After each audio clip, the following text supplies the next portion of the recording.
Les maîtres du mystère.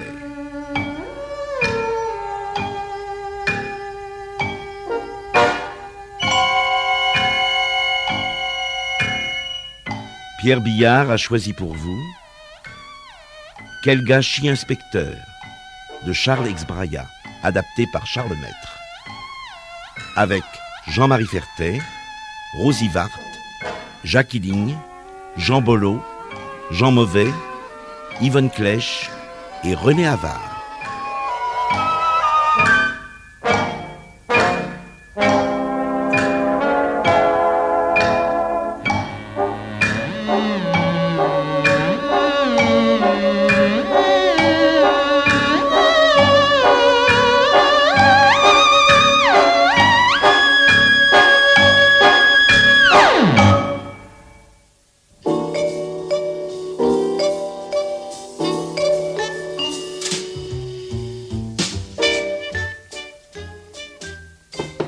Oui, entrez. Et qu'y a-t-il, sergent? C'est une jeune femme, monsieur, au sujet du chauffard d'Arroguette. Elle dit qu'elle a des révélations à faire. Des révélations? Elle dit que c'est important, mais elle insiste pour parler à l'officier chargé de cette affaire. Ah, ben c'est bien, sergent, faites-la entrer. Tout de suite, monsieur.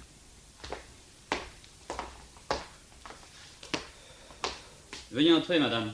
L'inspecteur Morlock vous attend. Merci.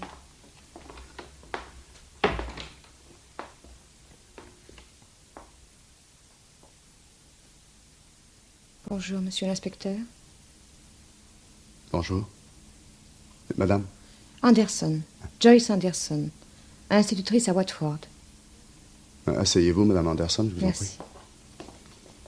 Vous avez, paraît-il, des révélations à faire concernant l'accident d'Arroguette. Ah, en effet, oui. Eh bien, je vous écoute, madame. Bien, c'est difficile, monsieur l'inspecteur.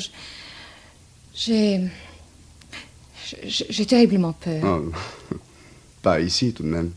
Pas dans les locaux de Scotland Yard. Ah non, bien sûr, non. D'ailleurs, ce n'est pas pour moi que j'ai peur, c'est pour mon mari. Ah. Eh bien, dans ce cas, procédons par ordre et commencez par me dire qui est votre mari, voulez-vous? Oui. Si vous le permettez, je vais prendre quelques notes. Oui. Larry Anderson, représentant de Smith & Brown, matériel de jardinage. Mon mari a été grièvement blessé durant la guerre... Enfin oui, mon mari est de 20 ans mon aîné. Ah, bon. Il a 52 ans. Et si je vous parle de cette blessure, c'est que elle compte pour beaucoup dans son comportement actuel. Oui, c'est un homme traumatisé qui n'a jamais retrouvé entièrement son équilibre moral. Oh, il est très doux, très très bon et en parfaite condition physique, mais il devient littéralement pris de panique devant la moindre responsabilité. C'est chez Smith & Brown, par exemple, où son travail est pourtant apprécié. Eh bien, il refuse systématiquement tout avancement. C'est un grand enfant, en quelque sorte, et qui ne demande rien d'autre que de vivre tranquillement au milieu de ses habitudes. Mais il y a longtemps que vous êtes mariée? 8 ans. Ah. Et j'ai épousé Larry pour ne plus vivre seul et parce que je savais qu'il serait un compagnon et un ami. Notre vie est simple et heureuse et je ne m'étais pas trompée. Enfin, notre vie a été simple jusqu'à il y a 5 semaines. Jusqu'au lendemain de cet affreux accident.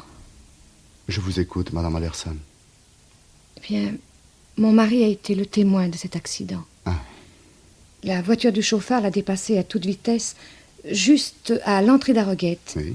Et quelques secondes plus tard, il a entendu freiner à mort. Quand il est arrivé derrière la voiture, le conducteur était déjà penché vers les corps de la femme et de l'enfant qu'il venait de renverser.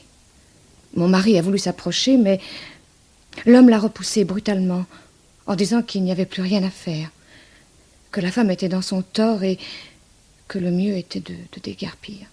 Oui. Mon mari a protesté, bien entendu, et il a braqué sa lampe sur le visage de l'homme. Celui-ci est alors devenu comme fou et il a sorti un revolver. Continuez, je vous en prie. Il a obligé mon mari à remonter dans sa voiture, lui conseillant de se taire s'il tenait à la vie. Et puis, il s'est encore penché pour lire la plaque d'identité sur le tableau de bord. Larry Anderson, Watford, a-t-il lu. Et il a dit, si jamais vous essayez de faire le malin, je saurai où vous retrouver. Et votre mari s'est tu? Oui.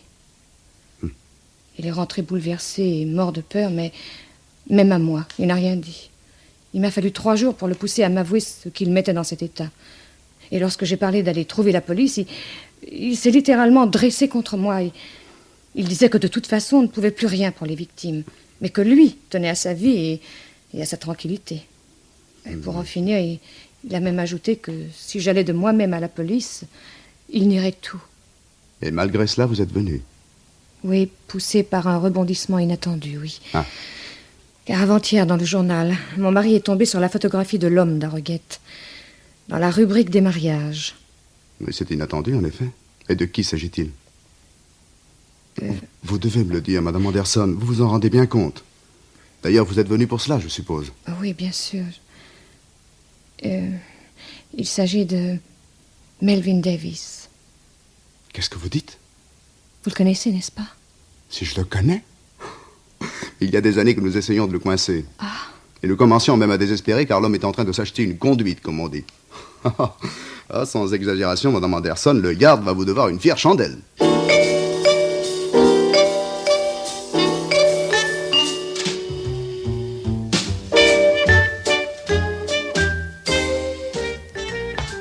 Ah, Morlock. Alors? Rien à faire, monsieur. Anderson ne parlera pas. D'accord avec sa femme, je me suis fait passer pour le père de l'un de ses élèves et nous avons pris le thé tous les 3, mais en vain. Vous avez parlé de l'accident? Oui, j'en ai profité pour glisser une tirade sur les devoirs de tout bon citoyen, mais rien n'y a fait. Anderson s'est troublé, il a bafouillé quelques vagues excuses et nous a laissés. Cet homme est littéralement mort de peur. Et si sa femme n'a pas pu le convaincre de témoigner, personne n'y parviendra. Autrement dit, vous n'êtes guère plus avancé qu'avant. Mais tout de même, nous connaissons l'assassin. Le meurtrier, Morlock, le meurtrier. Et même involontaire, ne l'oubliez pas. Mais pour moi, monsieur, un meurtrier qui prend la fuite devient un assassin. Et quand il s'agit de Melvin Davis, c'est doublement vrai. Méfiez-vous, mon cher. Je sais bien que Davis vous a déjà donné pas mal de fil à retordre, mais ce n'est pas une raison pour le charger sans preuve. D'autre part, et s'il est effectivement l'homme d'Harrogate, j'ai bien peur que vous n'arriviez très tard. Non. Vous pensez bien qu'en 5 semaines, il a eu le temps de se forger un alibi et de faire réparer discrètement sa voiture. Pour un homme comme lui, c'est l'enfance de l'art. Je ne comprends pas très bien, monsieur. À vous entendre, on croirait que vous me conseillez d'abandonner. Pourquoi ne m'accusez-vous pas de vouloir protéger Davis pendant que vous y êtes? Ce que je veux, c'est que vous avanciez sur la pointe des pieds sans risquer de lui mettre la puce à l'oreille. Revoyez Anderson. Au besoin, dites-lui qui vous êtes et essayez de l'intimider. Sans son témoignage, nous ne pouvons absolument rien, ne l'oubliez pas. C'est tout pour l'instant.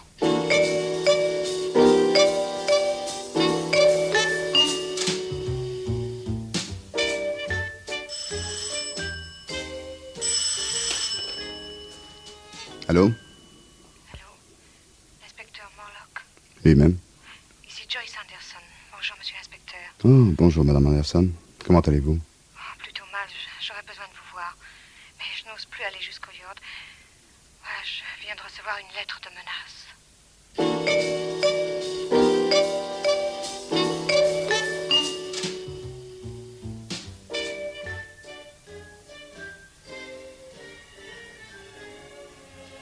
Nous savons que vous êtes allé au yard.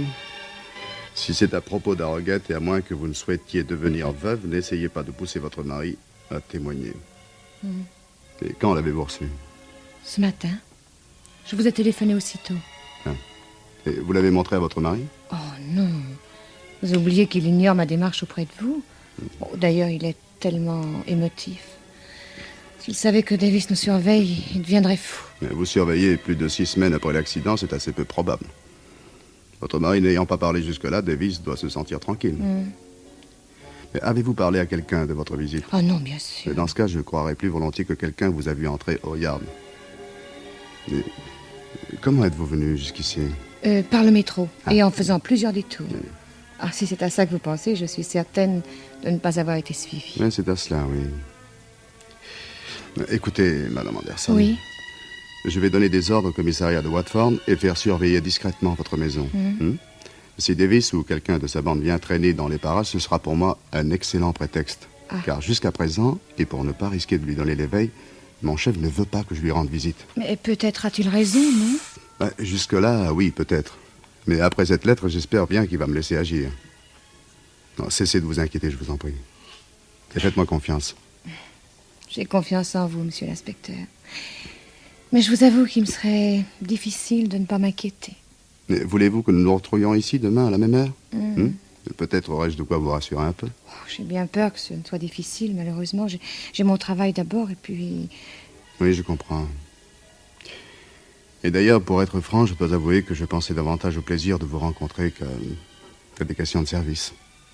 Oh, vous n'auriez pas dû dire cela, inspecteur. Je suis très attachée à mon mari et je n'ai jamais eu aucun goût pour les aventures. Non, je n'en doute pas un instant, Madame Anderson. Et je vous demande pardon. Puis-je encore compter sur votre appui, monsieur l'inspecteur? Si je ne l'avais pas provoqué, je trouverais cette question très blessante, vous savez. Car je vous assure que l'on peut très bien être en même temps un homme maladroit et un policier honnête.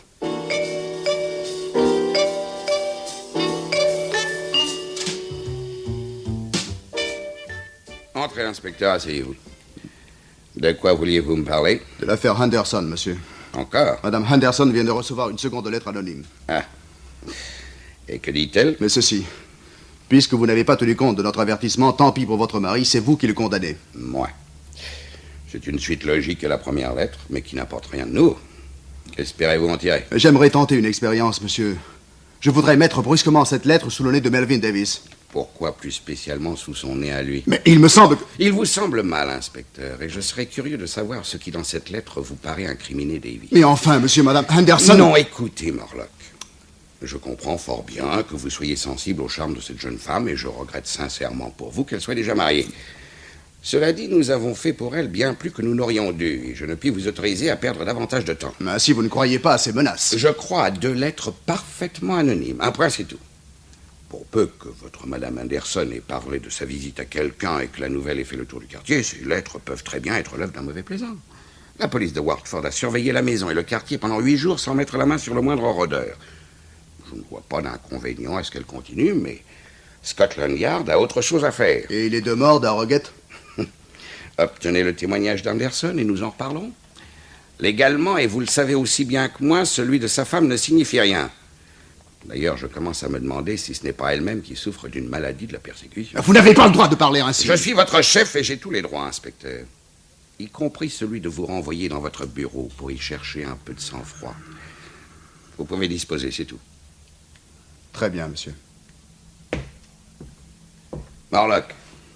Monsieur. Je sais combien vous êtes toujours seul.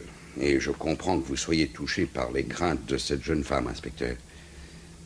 Néanmoins, si vous me permettez un conseil... Désolé, mais je ne pense pas que cela fasse partie de vos prérogatives, monsieur. Bonsoir.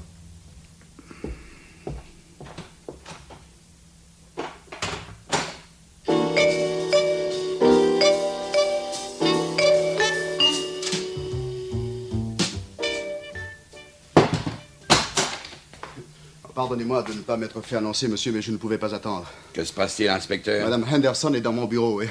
Non, je vous en prie, laissez-moi parler. Je lui avais demandé de passer me voir afin que nous mettions au point une nouvelle rencontre avec son mari. Or, pendant que nous parlions, un appel est arrivé du commissariat de Watford. Larry Henderson vient d'être assassiné d'une balle en pleine tête, monsieur.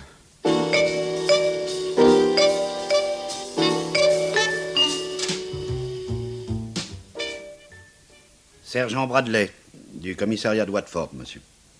C'est moi qui ai découvert le corps après que l'on nous ait alertés. C'est bien, sergent. Venez par là.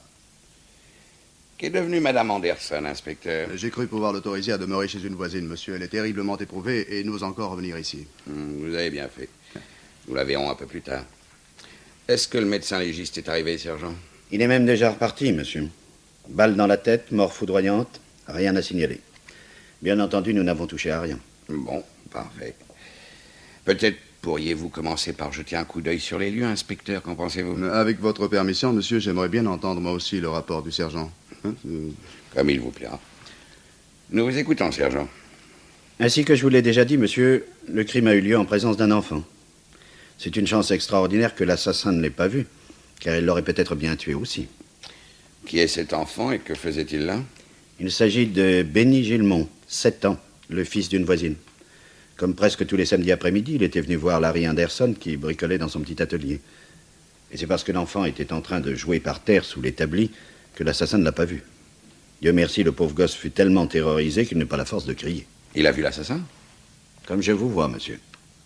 Un homme grand et solide, coiffé d'une casquette de livreur, les yeux cachés derrière des lunettes noires. En pénétrant dans l'atelier, il était environ 17h30. Il a demandé à Anderson s'il était bien Larry Anderson. Sur la réponse affirmative de celui-ci, il a encore dit « Dans ce cas, mon vieux, j'ai une commission pour vous de la part de Melvin. » Puis il a sorti un revolver et tiré presque à bout portant. Bizarre tout de même. Est-ce que l'enfant est certain d'avoir bien entendu? Il le dit, monsieur. C'est un gosse intelligent, très éveillé. Où est-il? Chez lui, monsieur. Il a été saisi d'un accès de fièvre et sa mère a dû le coucher. Désirez-vous le voir? Non, pas maintenant. Laissons-le se remettre. Allez plutôt en quête de Madame Anderson et priez-la de venir jusqu'ici. Mais ne pourrions-nous d'abord nous rendre à l'atelier, monsieur? Cela laisserait à Madame Anderson le temps de se reposer encore un peu. Les photographes et le service des empreintes sont en train d'y travailler. Laissons-les achever. D'ailleurs, je doute fort que l'aspect des lieux nous révèle quoi que ce soit que nous ne sachions déjà. Allez, sergent. Tout de suite.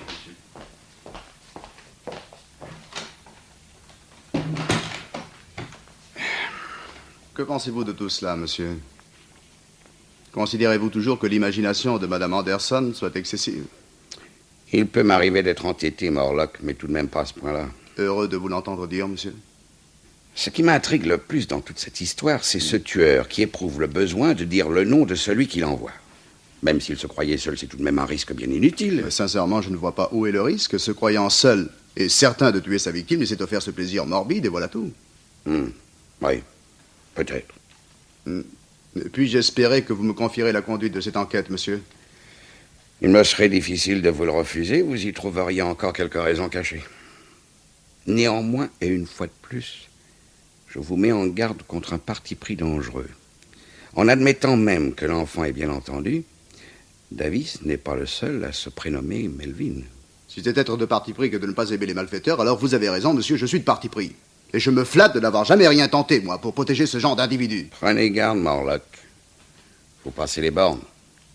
J'ai toujours accepté mes responsabilités, monsieur, et j'ai la prétention de connaître mon métier. Pour le reste, si je n'ai pas votre indulgence, veuillez m'excuser. Ne vous en déplaise, Morlock. Je suis moi aussi un policier honnête. Mais la loi est la loi et nous ne pouvons pas accuser sans preuve, fût-ce un Melvin Davis. Il a beau avoir été condamné à plusieurs reprises, cela ne nous dispense pas d'avoir à rechercher une certitude absolue. On ne condamne pas un homme sur ses antécédents. Je ne suis pas de votre avis là-dessus, monsieur, je regrette. Davis est un homme habile à tourner la loi, et nous savons très bien qu'il n'a pas payé le quart de ses crimes. Personnellement, et peu importe que ce soit pour ceci ou pour cela, j'estime qu'il mérite la potence. Dans ce cas, il est heureux que vous ne soyez que policier et que vous n'ayez pas à rendre la justice, inspecteur. Et je vous signale... Madame Anderson est ici, monsieur. C'est bien, sergent, faites-la entrer et allez voir où en sont les autres. À vos ordres, monsieur.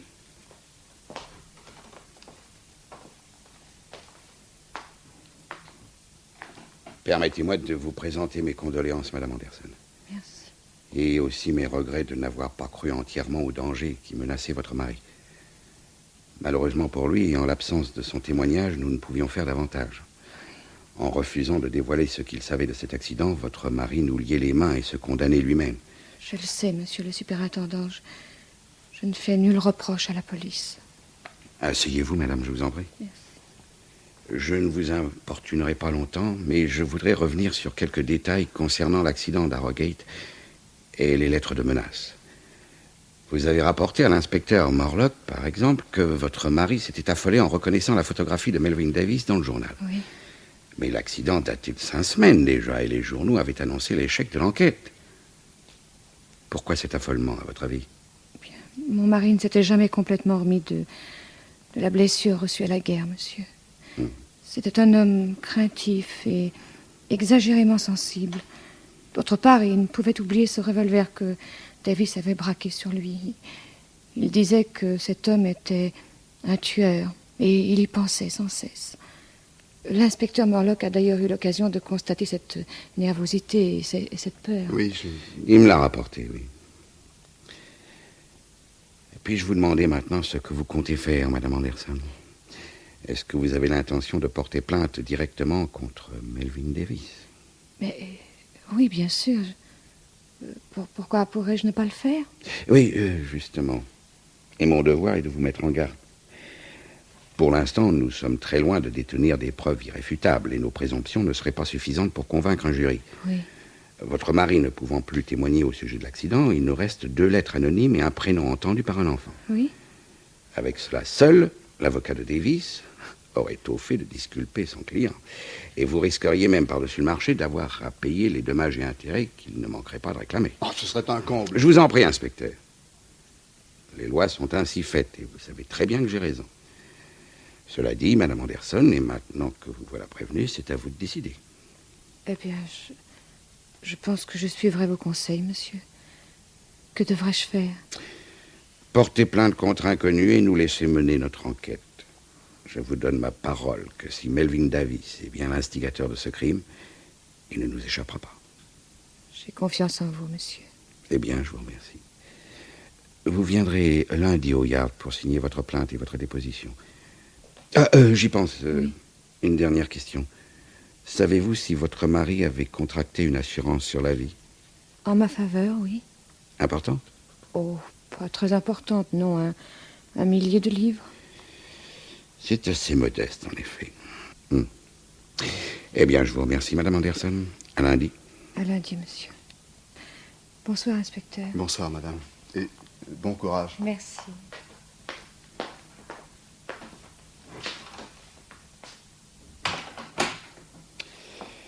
Eh bien, je crois le moment venu d'aller jeter un coup d'œil sur les lieux du crime, inspecteur. Auparavant, cependant, notez de faire procéder rapidement aux petites formalités habituelles. Réputation, compte en banque, dettes éventuelles, etc., etc. Et tâchez de savoir un peu ce que faisait Madame Anderson avant son mariage. Vous n'allez pas me dire que vous la soupçonnez tout de même. Ah, mais non, bien sûr. On ne fait pas tuer un mari pour toucher une assurance de 1000 livres. Si cela était d'ailleurs, elle se serait bien gardée de venir trouver la police. Mais dans ce cas, je ne comprends pas pourquoi vous désirez enquêter sur elle. Une simple routine, rassurez-vous. Je suis persuadé que nous n'obtiendrons que des renseignements excellents et j'en suis ravi pour vous. Pour moi? Cette jeune femme est tout à fait charmante et je comprends qu'elle vous émeure. Non. Il vous faudra sans doute laisser passer un peu de temps. Enfin, Madame Anderson est une femme libre maintenant.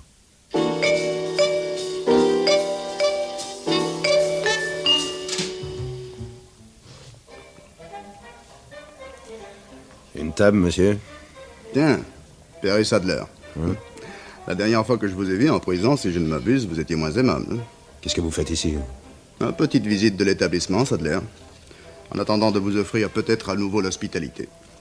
Vous avez un mandat? Non, non, pas la peine, je suis là en client. Alors faites votre travail et dépêchez-vous de me trouver une table. Oh, c'est bon. Par ici.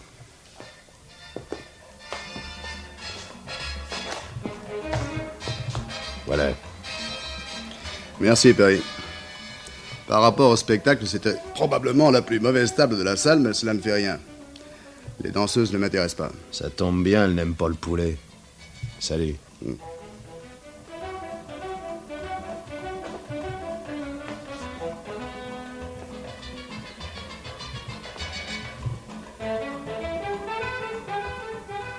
Bonsoir, inspecteur. Tiens, bonsoir, mademoiselle Cockburn. C'est gentil de nous rendre visite. Comment trouvez-vous l'endroit? Pas mal, pas mal. Je m'attendais à quelque chose de plus tapageur. On a toujours tort de se faire des idées. Melvin aussi, lui, a beaucoup changé. Mais je sais qu'il essaie de le faire croire, oui. Allons, allons, ne vous faites pas plus méchant que vous n'êtes, inspecteur. Permettez-moi plutôt de m'asseoir un instant et de vous offrir le verre du patron. Non, vous pouvez vous asseoir, mais je tiens à régler ma consommation. Ah bah tant pis, j'insiste pas. Mais vous venez déjà d'effrayer ce pauvre Perry et tout ça, c'est pas très gentil, inspecteur. Mais les honnêtes gens ne s'effraient pas pour si peu, mademoiselle. Cela dit, vous devez avoir raison quand j'aperçois le sieur Phillips, qui nous observe et qui n'a pas l'air très rassuré non plus. Lequel Phillips me fait penser que le dénommé Stanley ne doit pas être très loin. Je me trompe? Stan sert de chauffeur à Melvin. C'est merveilleux. Toute la bande au complet est tous plus honnêtes les uns que les autres. Pardonnez-moi, mais c'est un peu dur à avaler. Mais c'est pourtant comme ça, et je vous défie bien de prouver le contraire. Votre défi est superflu, c'est exactement ce à quoi je suis décidé. Écoutez, inspecteur. Melvin et moi, nous allons nous marier. Et nous avons de quoi vivre honnêtement. Melvin a peut-être suivi de mauvais chemins dans le temps, mais il a payé. Quant à moi, je n'ai pas toujours été irréprochable non plus, mais je vous jure bien que j'ai tout fait pour m'en sortir. Et maintenant, c'est chose faite. Et je veux plus rien d'autre que vivre tranquillement et sans histoire. Ah, c'est touchant. On se fait une petite fortune en attaquant une bijouterie par-ci et quelques banques par-là. On s'acquitte en concédant quelques années de prison et l'on finit dans la peau d'un brave commerçant. Et encore un peu, je ne désespère pas de le voir s'adonner au jardinage, votre fiancé. Ah, j'ai bien peur qu'il me soit impossible de parler avec vous, inspecteur.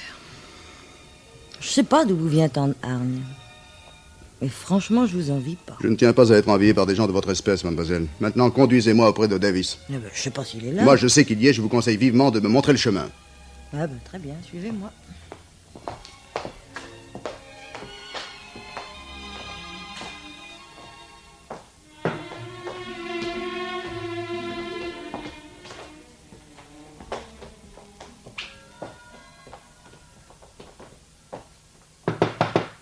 Ouais.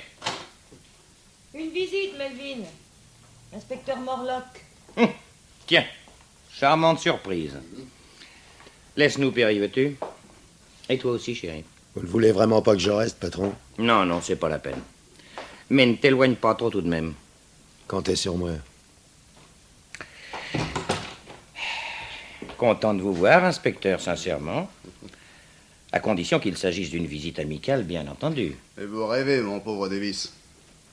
Je sais bien que l'on parle maintenant de vous et de votre mariage dans la rubrique dite mondaine, mais tout de même. Quoi, tout de même? Où voulez-vous en venir? Eh bien, je ne sais pas, moi. Disons, à Roguette, par exemple. Vous connaissez? Pourquoi? Mais je crois que vous connaissez. Sinon, je me demande bien pourquoi le simple nom de cette petite ville vous ferait pâlir. Si je pâlis, c'est que je me méfie de vos salades.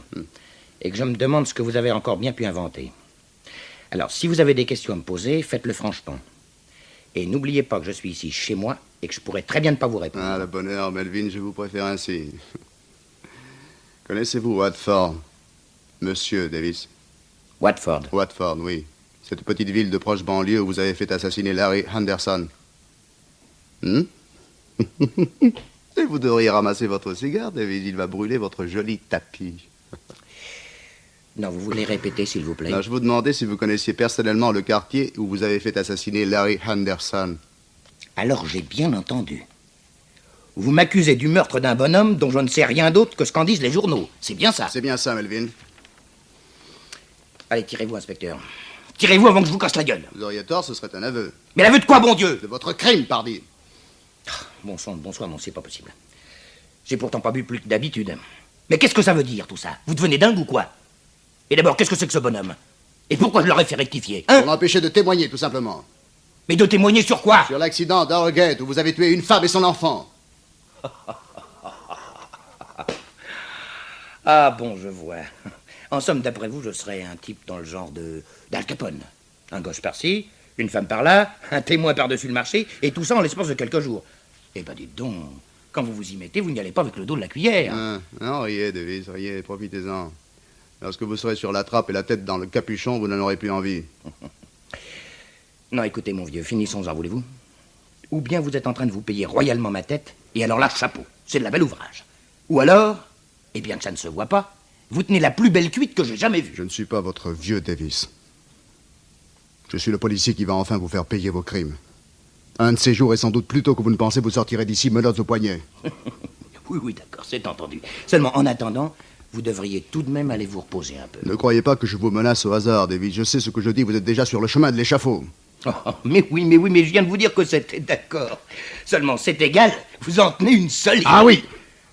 Eh bien, dites-moi si c'est du solide, ça! Thierry! Patron? Fous-moi cet ivrogne à la porte. Hein? Mais sans le bousculer, hein? Quoi? Je tiens à sa santé. Vous plaisantez ou quoi, patron? Fais ce que je te dis, Perry, en douceur. Ouais. La bousculade, c'est pas de nous qu'elle lui viendra.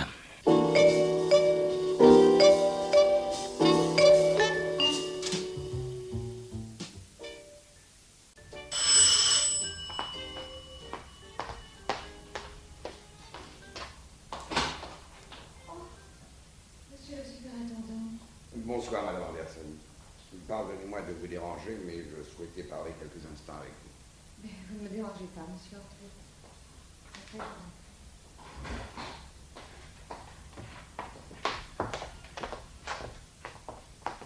Entrez.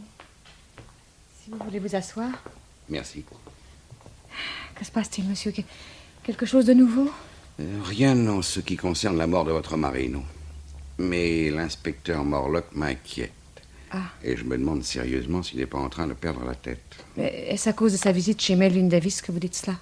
Vous êtes au courant? Oui, l'inspecteur était ici il y a 1 heure à peine, monsieur. Il est venu m'annoncer son départ et me dire au revoir.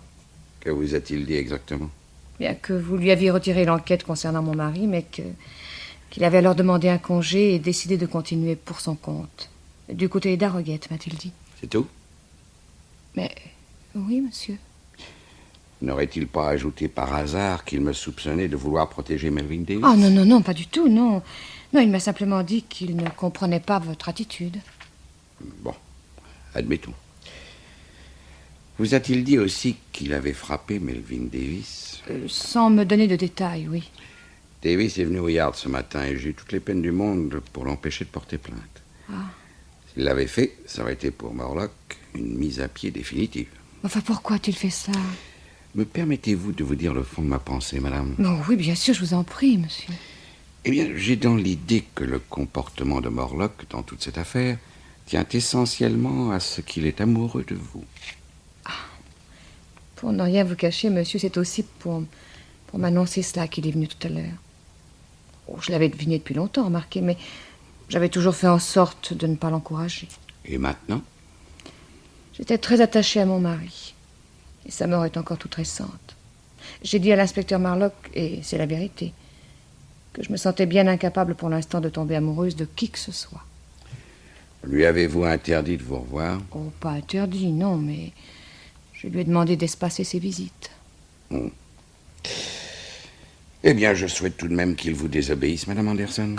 Car je ne vois réellement que vous pour lui parler et essayer de le freiner un peu. S'il continue et s'il commet d'autres bêtises, il finira par devoir quitter la police. Seriez-vous d'accord pour lui parler s'il revenait vous voir?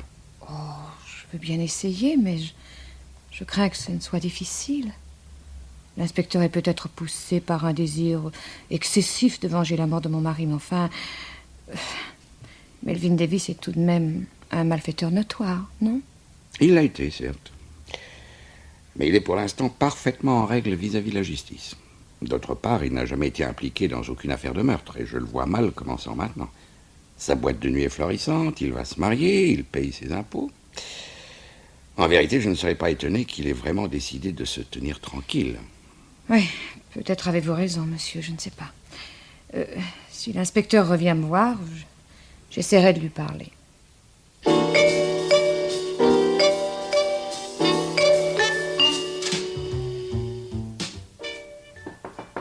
Oui, entrez. Tiens, Morlock, je vous croyais en vacances pour au moins 8 jours encore. Je reviens d'Harrogate, monsieur.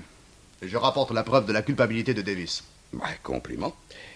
Si vous dites vrai, cela vous vaudra certainement vos galons d'inspecteur en chef. Je ne travaille pas pour de l'avancement, monsieur. Je sers la justice de mon pays, c'est tout. Très bien, Morlock, très bien. Allez-y, je vous écoute. Melvin Davis se rend à Harrogate toutes les semaines, le samedi soir ou le dimanche matin. Il est donc certain qu'Anderson n'avait pas menti et qu'il s'y trouvait bien le soir de l'accident. Certain. C'est cela votre preuve? Mais ma preuve ne concerne pas l'accident. Il s'agit d'un autre délit, lequel va nous permettre d'arrêter Davis séance tenante. Un autre délit? Oui, monsieur. À moins que je ne me sois trompé et que Davis n'ait pas encore épousé Barbara Cockburn. Il l'a épousée la semaine dernière. Ah. Certains journaux lui ont même accordé la première page. Eh bien, ils n'auront plus qu'à recommencer demain, quand ils sauront que ce mariage est nul et que Davis était déjà marié. Bigame? Oui, monsieur, bigame. La vraie Madame Davis est une pauvre femme qui a complètement perdu la raison il y a plus de 20 ans. Et qui est internée à Harrogate? Pas internée, monsieur, non. Si sa femme était pensionnaire de l'établissement régulier, Davis n'aurait pas osé se marier publiquement. Vous ne voulez tout de même pas dire qu'il la séquestre depuis 20 ans? Chez une ancienne infirmière d'Harrogate qui vit dans un petit cottage et qui s'occupe de la malade, si. Une brave femme assez naïve et dévouée pour que Davis ait osé lui annoncer son mariage et obtenir son silence. Ainsi que je vous l'ai dit, il va là-bas 1 fois par semaine. Depuis 20 ans? Il paraît. La vieille affirme que Davis l'a d'abord fait soigner par les meilleurs spécialistes, mais qu'il est absolument incurable. Vous l'avez vue? Oui, je l'ai vue. C'est une femme très douce qui se laisse mener comme une enfant et qui tient des propos absolument incohérents. Elle est bien soignée, mais ne semble pas malheureuse. Et vous appelez cela une séquestration? Mais qu'elle soit bien ou mal traitée, cela n'excuse en rien le crime de bigamie. Mais disons que c'est une circonstance atténuante. La loi interdit à Davis de divorcer d'une malade mentale, mais elle ne l'empêcherait nullement de l'abandonner au fond d'un asile. Mais autrement dit, vous l'excusez. Je ne l'excuse ni le condamne, inspecteur. Ce sera l'affaire du jury. Mais je serais très étonné que celui-ci ne soit pas sensible à sa fidélité envers cette pauvre femme. Et ce n'est pas encore avec cela que vous l'enverrez à la potence. Et les 2 morts d'Harrogate et l'assassinat d'Anderson. À moins que vous ne rapportiez d'autres preuves, je ne vois vraiment pas en quoi la bigamie de Davis démontrerait sa culpabilité dans l'accident et dans le crime. Eh bien, ce sera comme vous dites, monsieur, le jury en décidera. Mais quand il aura entendu le témoignage de Mme Anderson sur l'accident, il ne sera sûrement pas très enclin à l'indulgence. Vous ne feriez pas cela tout de même. Vous n'oseriez pas. Je le ferai. Ce qui compte avec des individus comme Davis, c'est de les mettre hors d'état de nuire. Les juges n'iront sans doute pas jusqu'à la potence, malheureusement, mais je vous jure bien qu'il aura le maximum. Franchement, Morlock, je ne vous comprends pas. Pour abattre Davis, vous faites preuve d'un zèle qui dépasse de très loin la simple conscience professionnelle. Mais peut-être cela vient-il de ce que certains en manquent vraiment trop de zèle. Prenez garde, inspecteur, ma patience a des limites. Mais c'est très bien, monsieur, j'ai terminé. J'attends vos ordres pour les formalités pour l'arrestation de Davis. Allez-vous-en, Morlock. Ce n'est pas vous qui serez chargé de cela et je ne vous offrirai pas le plaisir d'arrêter Davis. Je vais demander votre mutation dès aujourd'hui. Et d'ici qu'elle me parvienne, vous voudrez bien vous abstenir de me tendre la main.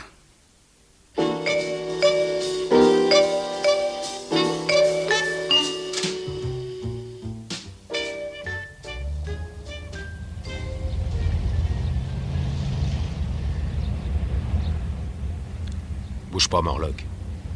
Un seul geste et tu glisses sur mon couteau. Mais tuer un policier coûte le maximum, Sadler. Je sais. Et t'occupe pas. Monte.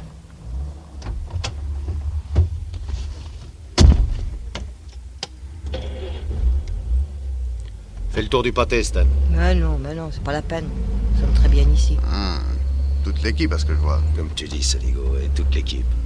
Je ne sais pas ce qui me retient. Mais non, père, non, laisse-le. Il ne perdra rien pour attendre. Content de vous, inspecteur. Mais j'ai fait mon devoir, c'est tout. Mais je m'étonne que vous le défendiez encore, votre Davis. Il s'est pourtant bien payé votre tête. Parce que vous vous imaginez qu'il m'avait mené en bateau. Il est plus propre que vous, Melvin.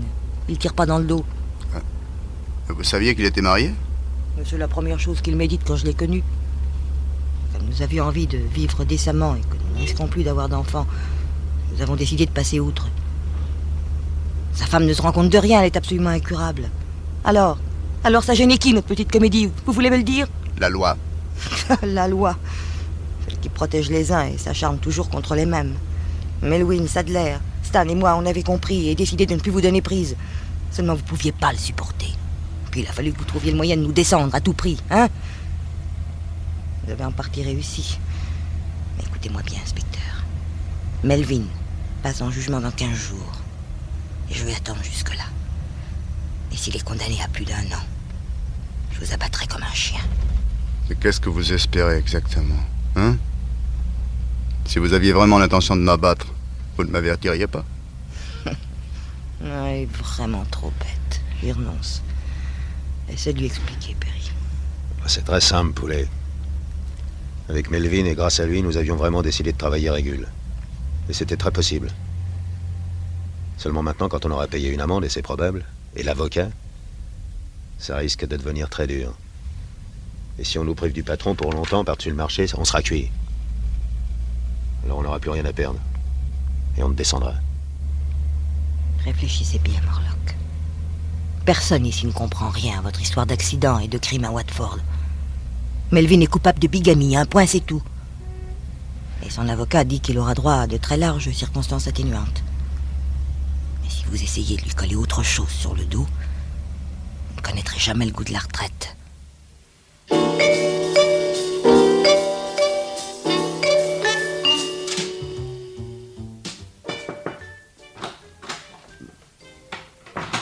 Pardonnez-moi d'interrompre votre travail, inspecteur, mais j'ai dû quitter le tribunal avant la fin et je voudrais connaître le verdict. 5000 livres d'amende. Et 10 ans, monsieur. 10 ans. Et vous trouvez ça bien? Très bien, monsieur. Ainsi, vous qui vous flattez d'aimer la justice, vous vous réjouissez d'une injustice. Vous savez pourtant parfaitement que cette sentence est d'une sévérité excessive. Pour tout autre que Davis, oui. Parce que selon vous, la justice britannique n'est pas la même pour tous. Davis n'avait pas seulement son crime de bigamie à payer. C'est vrai. Il avait encore un accident et un assassinat dont vous l'avez chargé sans apporter la moindre preuve. Ce que vous n'aviez pas le droit de faire. Si vous n'aviez pas parlé de vos soupçons devant le tribunal et si vous n'aviez pas volontairement provoqué le témoignage de Mme Anderson, l'accusé obtenait le sursis. C'est vous, et vous seul, qui l'avez fait condamner. Parce que ma conviction est... Vous n'aviez pas à faire état de vos convictions, justement. Pardonnez-moi, monsieur, mais vous semblez oublier que c'est l'avocat de la défense qui a sollicité ma déposition. Concernant la femme de Davis, uniquement. En faisant allusion à l'accident, vous saviez que l'on vous demanderait des précisions et vous saviez combien elle impressionnerait le jury. Tout cela est affaire entre votre conscience et vous, Morlock. Mais je ne voudrais pas être dans votre peau. Bonsoir. Bonsoir, monsieur.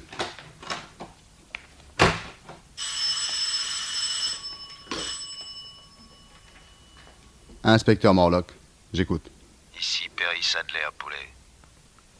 Je t'appelle pour te dire que je viens de conduire Barbara à l'hôpital. Dépression nerveuse. Et en quoi cela me regarde-t-il? T'affole pas, je vais te le dire. Comme elle tient absolument à te régler ton compte elle-même, on a décidé de lui laisser ce plaisir. Alors tu vas donc être obligé de patienter un peu. Mais surtout ne t'inquiète pas, hein.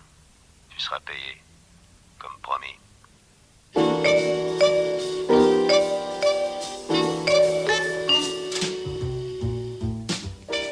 Joyce. Oui. Je crois le moment venu de vous demander quelque chose de très important. Oh, il est bien tard, Chris. Ne pourrions-nous remettre un autre jour? Non. Non, il y a trop longtemps que j'attends. Et si je préférais que vous ne parliez pas? Oh, cela me serait impossible, Joyce. Bon, alors je vous écoute. Voilà. Non, je vous ai dit un jour qu'une femme m'avait fait beaucoup de mal et détourné de toutes les autres. Mais ce que je n'ai pas osé ajouter ce jour-là, c'est que toutes mes préventions sont tombées à l'instant même où vous êtes entré dans mon bureau. Dieu m'est témoin que je n'ai jamais souhaité la mort de votre mari. Et pourtant, dès ce moment, j'ai eu la conviction que tout finirait par devenir possible entre vous et moi. Non, je sais bien que l'heure n'est pas encore venue, que votre deuil n'est pas terminé. Mais enfin, vous connaissez mes sentiments et vous pouvez au moins me répondre, non? Non, dites-moi simplement que vous acceptez de devenir ma femme, Joyce, et j'attendrai tout le temps qu'il faudra.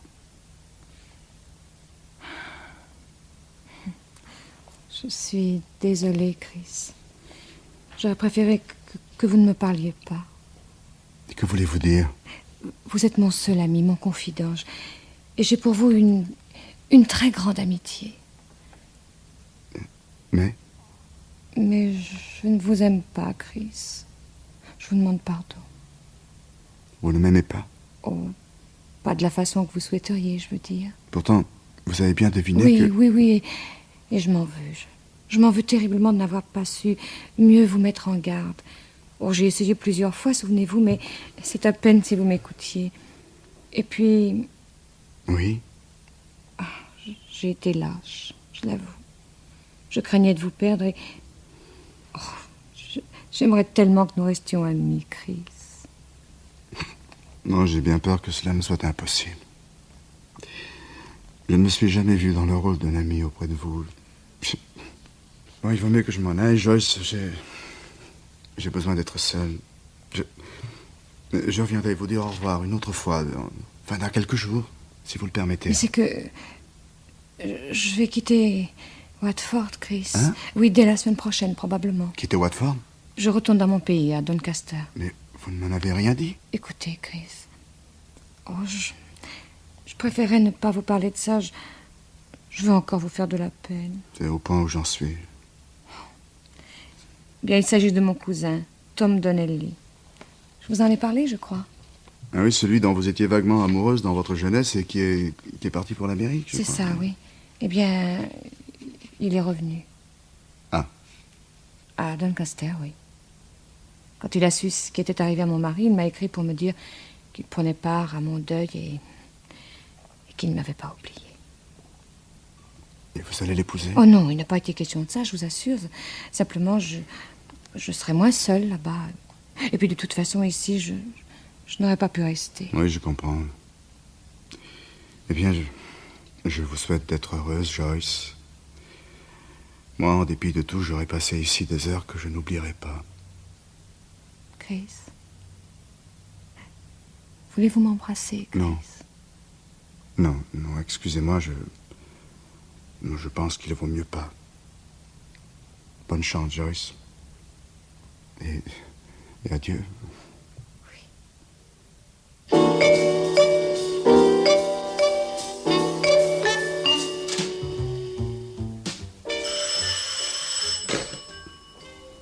Allô, oui? Inspecteur Morlock? C'est moi. Ici Barbara Davis. Ah, vous voulez dire Barbara Cockburn, je suppose. Je viens de quitter l'hôpital, inspecteur. Et je vais tenir ma promesse. C'est très aimable à vous de me prévenir. C'est la moindre des choses. Vous allez mourir. Et je tiens beaucoup à ce que vous ayez le temps d'y penser un peu.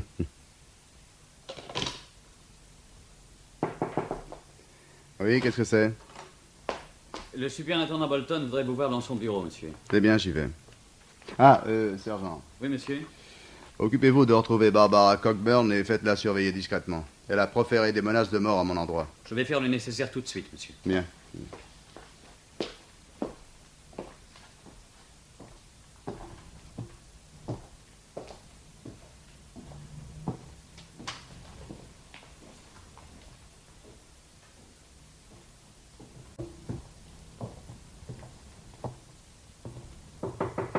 Oui, entrez. Vous avez demandé à me voir, monsieur? Oui. Je viens de recevoir votre mutation. À partir de la semaine prochaine, vous passez sous les ordres du superintendant Cohen. Est-ce tout, monsieur? Non, loin de là. Asseyez-vous. C'est un ordre. Nous n'allons plus nous voir, Morlock, et je préfère qu'il en soit ainsi. Vous savez pourquoi, et je n'y reviendrai pas. Cependant, et afin que cela vous serve, s'il est possible, je vais vous révéler un certain nombre de choses qui devraient vous intéresser. Mais je vais le faire sans ménagement, je vous en préviens. Je vous écoute, monsieur. En raison de votre parti pris et suite à votre comportement au procès Davis, j'avais chargé 2 de vos collègues de reprendre à zéro l'enquête sur l'accident d'Harrogate. Par acquis de conscience et sans trop espérer, je l'avoue. Or, en beaucoup moins de temps qu'il vous en avez fallu pour ne rien découvrir, ils ont retrouvé la voiture du chauffard, qui avait pourtant changé de main, et le nom de son ancien propriétaire. Un certain Larry Anderson de Watford. Qu'est-ce que vous dites? Larry Anderson, parfaitement. C'est lui, et lui tout seul, qui a pris la fuite après avoir écrasé la femme et l'enfant. Vous voulez dire que la présence de Melvin Davis était une invention? Exactement. C'est une coïncidence assez extraordinaire que la femme de Davis ait précisément habité à Harrogate, mais c'est une coïncidence. Mais le meurtre, monsieur. L'assassinat d'Anderson. J'y arrive, mais laissez-moi finir avec l'accident. Si Anderson l'a provoqué, cet accident, c'est qu'il était ivre. Et s'il était ivre, c'est qu'il avait un peu trop fêté les 10 000 livres qu'il venait de gagner au sweepstake. 10 000 livres? Il les avait sur lui au moment de l'accident. Mais comment savez-vous tout cela? Grâce à vos 2 collègues. Ce ne sont pas des justiciers qui échafaudent à partir de leurs convictions, mais des policiers consciencieux qui font leur travail, simplement. Anderson était l'auteur de l'accident. Il était évident que Davis n'avait pu le tuer à ce propos, en admettant que Davis fut toujours l'assassin. Mes inspecteurs sont donc partis pour Doncaster, afin d'interroger à nouveau Mme Anderson. Seulement, et toujours parce que ce sont des policiers consciencieux, ils ont commencé par observer un peu, ce qui leur a permis de découvrir en Joyce Anderson une jeune veuve, pas trop malheureuse, et s'apprêtant à épouser un certain Tom Donnelly. Mais son cousin? Pourquoi son cousin? Son amoureux d'il y a 10 ans, tout simplement, lequel l'avait laissé choir pour l'Amérique. C'est d'ailleurs à la suite de cette déception qu'elle avait quitté Doncaster et accepté d'épouser Anderson. Mais enfin, monsieur, vous ne voulez tout de même pas dire... Mais laissez-moi parler, vous le saurez ce que je veux dire. Donnelly est rentré d'Amérique il y a quelques mois et sans y avoir fait fortune. Beau garçon, ayant un goût très modéré pour le travail, il s'est inscrit au chômage et vit d'on ne sait trop quoi. Ce qui n'empêche pas d'avoir un compte en banque. Assez modeste, en vérité, mais qui se gonfle brusquement d'une somme imposante et toute ronde. 10 000 livres. Oh. Interrogé, ce chômeur richissime affirme qu'il s'agit d'un dépôt qu'on lui a confié. Vos collègues s'en vont alors interroger la fiancée, laquelle finit par raconter l'histoire du sweepstake. Coup de téléphone, contrôle, confirmation. Anderson a bien gagné le gros lot. Et il n'y aurait guère que le fisc pour trouver anormal que sa femme en ait hérité. Mais, se demandent mes hommes, pourquoi diable confier une pareille somme à un fiancé qui pourrait très bien être tenté de s'enfuir avec? Vous commencez à entrevoir, Morlock? Continuez, monsieur. Ce dépôt ressemblait fort à un gage, et la confiance de Joyce Anderson était décidément bien grande.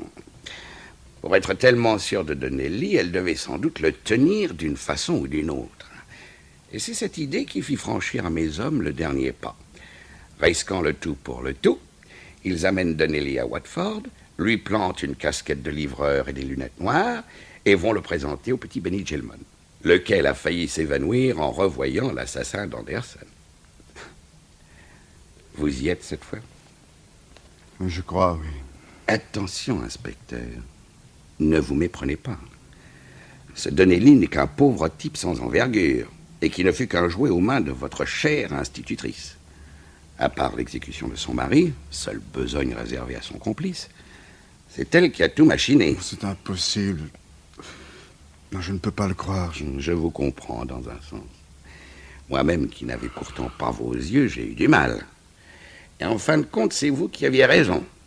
Votre Joyce Anderson est réellement une femme assez exceptionnelle. Oh, je vous en prie, monsieur. Exceptionnelle d'hypocrisie, de sécheresse de cœur et finalement une fameuse garce, oui. Mais il me faut encore ajouter, pour être complet, que tout cela n'eût peut-être pas été possible sans votre bêtise et votre aveuglement. Car c'est vous, Morlock, et dès le début, qui lui avez permis de réaliser son plan. En face d'un policier lucide, elle n'eût peut-être pas osé aller jusqu'au bout. Mais je ne comprends pas, monsieur. Alors écoutez l'histoire dans son ordre chronologique. C'est votre dernière chance. Un samedi soir, au milieu de la nuit, Larry Anderson rentre chez lui, complètement affolé après avoir écrasé une femme et son enfant. Il raconte tout à sa femme, y compris la raison de son ivresse, les 10 000 livres qu'il vient de gagner. Alors savez-vous quelle est alors la première pensée de celle-ci, Morlock? C'est que si son mari est reconnu pour l'auteur de l'accident, on risque fort de leur reprendre cet argent sous forme de dommages et intérêts. Et cela, pour elle, c'est pire que tout. Elle obtient que son pauvre homme de mari se taise, et le temps passe, mais Anderson, qui est au fond un brave et honnête homme, est de plus en plus torturé par le remords. Et sa femme se rend compte qu'un jour ou l'autre, fatalement, il ira se dénoncer. Vous m'écoutez, Morlock? Oui, monsieur, oui, je vous écoute. La photo de Davis dans le journal lui donne une idée. C'est un homme que l'on peut soupçonner de tous les méfaits et dont personne ne s'étonnera qu'il ait eu un revolver dans sa poche. Elle met donc son histoire au point, se rend au yard et, comble de bonheur, tombe sur un inspecteur subjugué par sa petite personne. Dès lors, tout devient facile, et elle fait venir Donnelly de Doncaster. Moins aveugle que vous, celui-ci renacle un peu. Mais les 10 000 livres le font finalement céder. Pendant que Joyce est avec vous dans votre bureau, et après qu'elle ait pris le soin diabolique de choisir le moment où un enfant serait le meilleur témoin, Donnelly tue Anderson. Amusant, non? Non, je vous en prie, monsieur. Mais le malheur, en fin de compte, pour Joyce Anderson, c'est encore vous, inspecteur. Car si votre naïveté l'a servi au début, vos sentiments et votre acharnement contre Davis ne l'arrangent pas, Davis ne lui importe pas, elle eût préféré de beaucoup que l'affaire soit classée, qu'on n'en parle plus. Malheureusement, votre désir de briller et votre haine pour Davis vous font vous acharner. C'est bien à contre-cœur, croyez-moi, qu'elle vient témoigner au procès. Mais comment pourrait-elle refuser sans risquer d'éveiller vos soupçons? C'est en quoi elle a peut-être eu tort, d'ailleurs. Tant je suis persuadé qu'elle eût pu vous faire avaler n'importe quoi. Voilà, Morlock. Voilà comment votre aveuglement a tout rendu possible et tout embrouillé. Non seulement vous vous êtes trompé du début à la fin, mais vous avez encore poussé jusqu'à me prendre pour un policier véreux. Grâce à votre entêtement stupide, Joyce Anderson a cru pouvoir tuer son mari en toute quiétude. Et Melvin Davis, qui était en train de se racheter, est en prison pour 10 ans. Grâce à vous, Perry Sadler, Stanley et quelques autres vont sans doute se remettre à vivre d'expédients et Barbara Cockburn se retrouver Dieu sait où. Grâce à vous, enfin. Et parce que Davis n'aura plus les moyens de payer pour elle, une pauvre folle va se retrouver au fond d'un asile. Voilà, inspecteur. Voilà le bilan de votre aveuglement. Un beau gâchis, vous ne trouvez pas? Vous pouvez disposer, inspecteur. Mais j'ai dit vous pouvez disposer. Très bien, monsieur. Bonsoir, monsieur.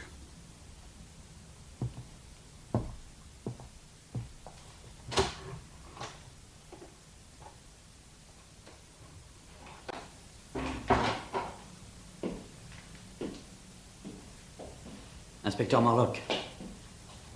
Inspecteur. Hein? Oui. Mais qu'y a-t-il, sergent? J'ai craint que vous ne soyez déjà parti, monsieur.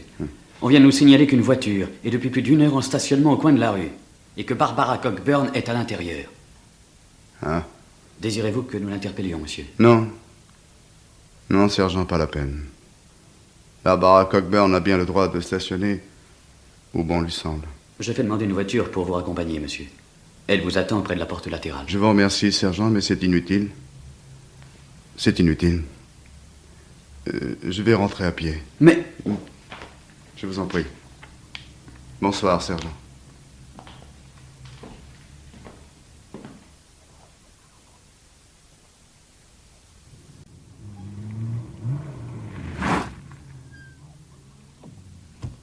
Inspecteur Morlock. Oui. Bonsoir, Barbara. Le sursis est fini, inspecteur. Vous allez payer. Je sais. Ça vous est égal? Cela ne fera pas sortir votre bonhomme de prison, Barbara Cockburn!